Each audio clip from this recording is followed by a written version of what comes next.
28,200 phone block करने का सरकार ने दिया आदेश। साइबर फ्रॉड पर नकेल कसने के लिए सरकार ने बड़ा फैसला लिया है। डिपार्टमेंट ऑफ टेलीकम्युनिकेशन ने टेलीकॉम ऑपरेटर को निर्देश दिए हैं कि वे 28,200 मोबाइल को ब्लॉक करें। साथ ही इन फोन के साथ कनेक्शन वाली 2 लाख सिम कार्ड का दोबारा वेरिफिकेशन किया जाए। Department of telecommunication, ministry of home affairs और राज्य पुलिस के साथ मिलकर काम कर रही है। इसमें वे साइबर क्राइम और फाइनेंशियल फ्रॉड में गलत तरीके से इस्तेमाल होने वाले टेलीकॉम रिसोर्स को रोकना चाहते हैं। इस पार्टनरशिप की मदद से साइबर फ्रॉड के नेटवर्क को तोड़ना है, साथ ही डिजिटल दुनिया के खतरे से लोगों को बचाना है। मिनिस्ट्री ऑफ होम अफेयर्स और राज्य पुलिस ने मिलकर खुलासा किया कि 28,200 मोबाइल यूनिट्स का साइबर फ्रॉड में गलत तरीके से इस्तेमाल हुआ है। डीओटी ने एनालाइज किया और आगे बताया कि 20 लाख नंबर का इन हैंडसेट में इस्तेमाल किया जा चुका है। इसके बाद डीओटी ने पूरे भारत के टेलीकॉम सर्विस प्रोवाइडर को 28,200 मोबाइल हैंडसेट ब्लॉक करने को कहा। इसके साथ ही तुरंत 20 लाख मोबाइल कनेक्शन का वेरिफिकेशन करने को कहा। इससे पहले मार्च में केंद्रीय संचार मंत्री अश्विनी वैष्णव एक डिजिटल इंटेलिजेंस प्लेटफॉर्म को पेश कर चुके हैं, जो अलग अलग स्टेक होल्डर्स के बीच में कोऑर्डिनेशन के काम आता है। इसमें सरकार, फाइनेंशियल संस्था जैसे बैंक और ऑनलाइन प्लेटफॉर्म है। इस प्लेटफॉर्म का उद्देश्य फाइनेंशियल फ्रॉड और साइबर क्राइम में टेलीकॉम रिसोर्स का गलत तरीके से इस्तेमाल रोकना चाहती है। बीते साल अगस्त में एक फैसला लिया था। टेलीकॉम मिनिस्ट्री ने सिम कार्ड डीलर्स का पुलिस और बायोमेट्रिक वेरिफिकेशन कराना जरूरी कर दिया है। बिजनेस, कॉरपोरेट और बड़े ग्रुप्स के लिए बिजनेस कनेक्शन के लिए बल्क सिम कार्ड भी कर्मचारी का केवाईसी करने के बाद दिया जाएगा।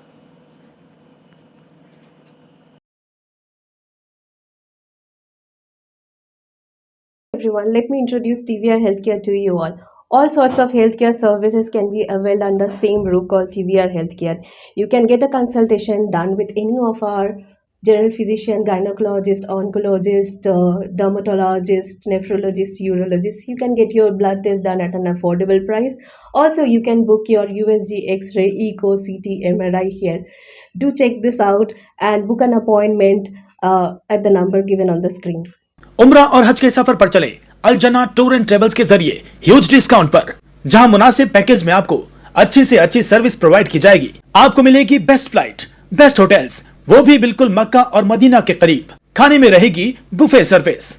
तो फिर दिए गए नंबर पर कॉल करें और अभी उम्रा की सीट बुक करें इस नंबर पर। ब्लैंकेट बुकिंग करने के लिए इस नंबर पर बुक करें 8100957669 पर आप बुकिंग कर सकते हैं। 28,200 फोन ब्लॉक करने का सरकार ने दिया आदेश। साइबर फ्रॉड पर नकेल कसने के लिए सरकार ने बड़ा फैसला लिया है। डिपार्टमेंट ऑफ टेलीकम्युनिकेशन ने टेलीकॉम ऑपरेटर को निर्देश दिए हैं कि वे 28,200 मोबाइल को ब्लॉक करें। साथ ही इन फोन के साथ कनेक्शन वाली 2 लाख सिम कार्ड का दोबारा वेरिफिकेशन किया जाए। Department of telecommunication, ministry of home affairs और राज्य पुलिस के साथ मिलकर काम कर रही है। इसमें वे साइबर क्राइम और फाइनेंशियल फ्रॉड में गलत तरीके से इस्तेमाल होने वाले टेलीकॉम रिसोर्स को रोकना चाहते हैं। इस पार्टनरशिप की मदद से साइबर फ्रॉड के नेटवर्क को तोड़ना है, साथ ही डिजिटल दुनिया के खतरे से लोगों को बचाना है। मिनिस्ट्री ऑफ होम अफेयर्स और राज्य पुलिस ने मिलकर खुलासा किया कि 28,200 मोबाइल यूनिट्स का साइबर फ्रॉड में गलत तरीके से इस्तेमाल हुआ है। डीओटी ने एनालाइज किया और आगे बताया कि 20 लाख नंबर का इन हैंडसेट में इस्तेमाल किया जा चुका है। इसके बाद डीओटी ने पूरे भारत के टेलीकॉम सर्विस प्रोवाइडर को 28,200 मोबाइल हैंडसेट ब्लॉक करने को कहा। इसके साथ ही तुरंत 20 लाख मोबाइल कनेक्शन का वेरिफिकेशन करने को कहा। इससे पहले मार्च में केंद्रीय संचार मंत्री अश्विनी वैष्णव एक डिजिटल इंटेलिजेंस प्लेटफॉर्म को पेश कर चुके हैं, जो अलग अलग स्टेक होल्डर्स के बीच में कोऑर्डिनेशन के काम आता है। इसमें सरकार, फाइनेंशियल संस्था जैसे बैंक और ऑनलाइन प्लेटफॉर्म है। इस प्लेटफॉर्म का उद्देश्य फाइनेंशियल फ्रॉड और साइबर क्राइम में टेलीकॉम रिसोर्स का गलत तरीके से इस्तेमाल रोकना चाहती है। बीते साल अगस्त में एक फैसला लिया था। टेलीकॉम मिनिस्ट्री ने सिम कार्ड डीलर्स का पुलिस और बायोमेट्रिक वेरिफिकेशन कराना जरूरी कर दिया है। बिजनेस, कॉरपोरेट और बड़े ग्रुप्स के लिए बिजनेस कनेक्शन के लिए बल्क सिम कार्ड भी कर्मचारी का केवाईसी करने के बाद दिया जाएगा।